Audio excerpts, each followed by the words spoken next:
सच बताओ मिलाद मनाने वालों, मिलाद के दिनों में किसी गरीब के घर लंगर पहुंचाते हो? हर आलिम से, हर वाइज से तो सुन रहे हो हुजूर गरीबों के वाली बन के आए, तो फिर मिलाद में क्या ये जरूरी न था कि हमें पता था कि हमारी गली में ये आदमी गरीब है तो अच्छा खाना पका के उसके दरवाजे तक पहुंचा दिया जाता? हुजूर इस मिलाद से बड़े राजी होते। हर मिलाद की तकरीर में हम ये नहीं सुनते कि बेटियों पर जुल्म होता था, जिंदा दरगोर कर दी जाती थी। दिल पे हाथ रख के बताओ ना, आज भी जहेज के नाम पर बेटियों को दरगोर नहीं किया जा रहा? सबसे ज्यादा बेहतरीन मिलाद उस अमीर आदमी ने मनाया है जिसने अपने बेटे का रिश्ता अपने गरीब रिश्तेदारों में तय कर दिया।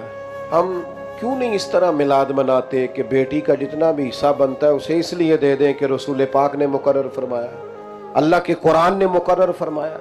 हुजूर के मिलाद से कबल ये जहालत थी, अब थोड़ी होनी चाहिए कि बेटियों का हिस्सा दबा लिया जाए। ये मिलाद क्यों नहीं मनाते?